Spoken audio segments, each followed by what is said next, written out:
ঘুরে দাঁড়ানোর গল্প এভাবেই লিখতে হয়। আরও একবার সেই গল্প লিখল বাংলাদেশ।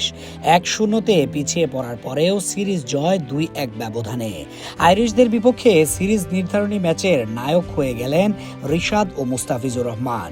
তবে কোনো অংশে কম ছিলেন না তামিম। ফিল্ডিংয়ে যেমন 5 ক্যাচ নিয়ে ইতিহাস গড়েছেন, তেমনি ব্যাট হাতেও ছিলেন অসাধারণ। ধারাবাহিকতার যেন এক অনন্য উদাহরণ হয়ে রইলেন তিনি। ছোট লক্ষ্য তাড়া করতে নেমে আয়ারল্যান্ডকে কোনো পাত্তাই দেয়নি বাংলাদেশ। আরও একবার প্রমাণ করে দিল টাইগাররা এবার বিশ্বকাপে ট্রফির জন্য লড়াই করতেই প্রস্তুত লিটন দাসের দল। এদিন টস জিতে ব্যাট করার সিদ্ধান্ত নেয় আইরিশরা। তবে ক্যাপ্টেন লিটন যেন বুঝিয়ে দিলেন এসব সিদ্ধান্তে কিছু আসে যায় না। তিনি তার দলকে উৎসাহিত করলেন দারুণভাবে। শুরু থেকেই ম্যাচের নিয়ন্ত্রণ ছিল আয়ারল্যান্ডের হাতে। তবে ওই যে বললাম, অধিনায়ক লিটন জানেন কিভাবে দলের সবাইকে উৎসাহিত করতে হয়, আর সেটাই তিনি করেন বেশ দারুণভাবে। তাই তো ম্যাচে ফিরে আসে বাংলাদেশ বেশ দ্রুততার সাথেই। 5 ওভার শেষে যেখানে ছিল প্রায় হাফ সেঞ্চুরি, মাত্র 1 উইকেট হারিয়ে সেখান থেকে 117 রানই শেষ তাদের ইনিংস। যদিও শুরুটা দারুণ করেন পল স্টার্লিং, তার কারণে বাংলাদেশ ছিল একটু ব্যাকফুটে। তবে গুছিয়ে আসা বাংলাদেশের সামনে আর দাঁড়াতে পারেনি তার দল। যার শুরু করেন পাওয়ার প্লের শেষ ওভারে হ্যারি টেক্টরকে মুস্তাফিজ ফিরিয়ে দেওয়ার মধ্য দিয়ে।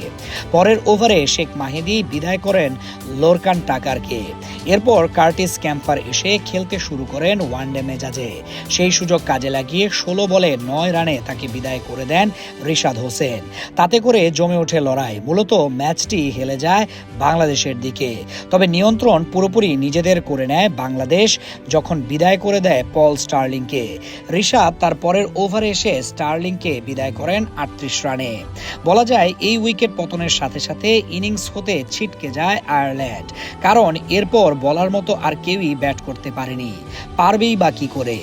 যেভাবে দারুণ বোলিং করেছেন রিশাদ হোসেন, শরীফুল ইসলাম ও মুস্তাফিজুর রহমান, তাতে চোখে সর্ষে ফুল ছাড়া আর কিছুই দেখার ছিল না আইরিশ ব্যাটারদের।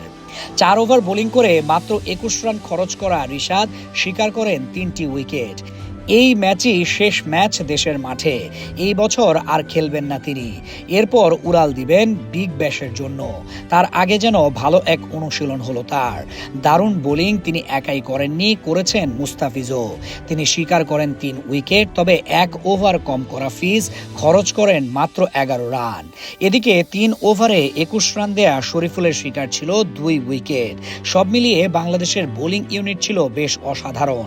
তাদের এমন দারুণ পারফরমেন্সে দিশেহারা আইরিশরা শেষ পর্যন্ত গুটিয়ে যায় নির্ধারিত ওভার শেষ হওয়ার 1 বল আগে মাত্র 117 রান করে।